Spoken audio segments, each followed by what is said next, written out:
Hello guys, welcome back to my channel. आज एक ऐसा इम्पॉर्टेंट टॉपिक डिस्कस होने वाला है जो काफ़ी पॉपुलर है। Next exam, yes, the national exit test. ये एग्ज़ाम काफ़ी ज़्यादा आप हर यूट्यूब पे हर वीडियोस पे आपने स्क्रॉल किया होगा एंड काफ़ी यूट्यूबर्स ने उसको अपनी वीडियो के थ्रू एक्सप्लेनेशन भी दिया होगा एंड मैं भी आज ऐसे ही आपको एक एक्सप्लेनेशन दे रही हूँ जो कि काफ़ी हेल्पफुल रहे। मेरे हिसाब से मैं पूरी कोशिश करूँगी। यस, आज हम ऐसे कुछ पॉइंट्स डिस्कस करेंगे जैसे कि क्या एलिजिबिलिटी होगी एंड मिनिमम क्वालिफाइंग मार्क्स क्या होंगे एंड अगर आप क्वालिफाई नहीं कर पाए तो क्या होगा। तो ऐसी सारी चीज़ें हम पॉइंट्स आज डिस्कस करेंगे। So let's get started. तो बात करते हैं पहले पॉइंट की, नेक्स्ट एग्ज़ाम क्यों देना चाहिए।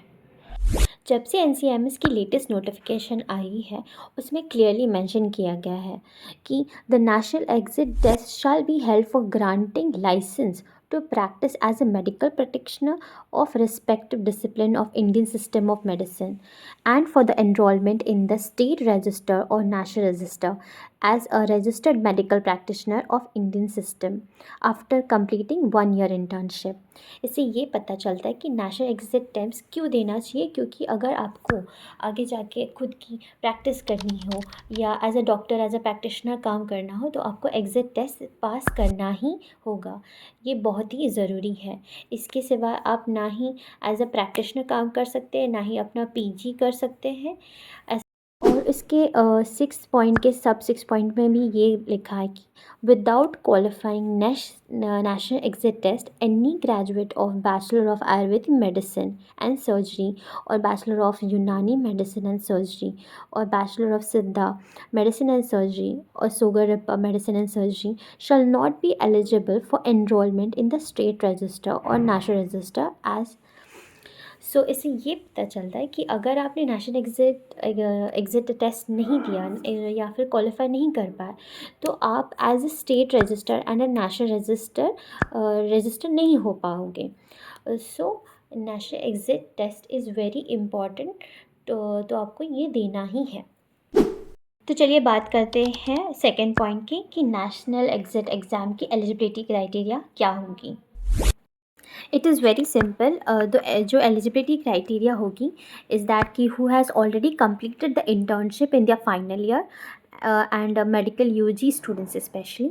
And the second point is the interns who has completed 270 days, मतलब 9 months of internship जिन्होंने complete करी है as on closing date of the submission of the application form for national exit test। तो basically ये है कि जो finally medical UG student है जिन्होंने इंटर्नशिप कंप्लीट करी है उनको तो देना ही है। एंड प्लस जिनकी इंटर्नशिप जो है और 270 दिन, ये कब से गिना जाएगा, जब से कि लास्ट डेट होगा जब एप्लीकेशन फॉर्म आएगा नेशनल एग्ज़ाम टेस्ट का, जो लास्ट डेट होगा उसके पहले, उस डेट से सबमिशन के पहले तक जितनी आपकी इंटर्नशिप डेज़ कंप्लीट होगी उसको माना जाएगा। तो ये 270 डेज़ ऐसे इसको कैलकुलेट किया जाता है। चलिए थर्ड पॉइंट डिस्कस करते हैं, नेक्स्ट एग्ज़ाम के लिए मिनिमम क्वालिफाइंग मार्क्स कितने चाहिए। सो बेसिकली नेक्स्ट एग्ज़ाम जो मिनिमम क्वालिफाइंग मार्क्स है वो 50% माना गया है। एंड एक और चीज़ इसमें स्पष्ट रूप से कहा गया है कि there is no limit for the attempts, मतलब यहाँ इसके ऊपर कोई लिमिट नहीं है और ये साल में 2 बार होगा, that is in the month of February and August. चलिए डिस्कस करते हैं इस वीडियो का लास्ट पॉइंट कि अगर नेक्स्ट एग्ज़ाम क्वालिफाई नहीं किया तो क्या होगा। सीएमएस के जो गैजेटेड के नोटिस में 9th पॉइंट लिखा गया है कि the graduation degree of the candidate could not qualify the national exit test shall be considered for all other job opportunities and other educational programmes और courses where medical registration is not mandatory. मतलब आप लोग अगर qualify नहीं कर पाए national exit test तो आप लोग एज अ ग्रेजुएट तो कंसिडर कर लेंगे, बट एंड ऑल्सो जो other than medical practising jobs होते हैं, इसके अलावा जो जॉब अपॉर्चुनिटी होगी, जो एजुकेशनल प्रोग्राम्स होंगे, वो सारे कोर्सेज़ के लिए आप एलिजिबल रहेंगे। But where medical registration is not mandatory, मतलब जहाँ मेडिकल रजिस्ट्रेशन मैंडेटरी या कंपलसरी नहीं है वहाँ आप एलिजिबल होंगे।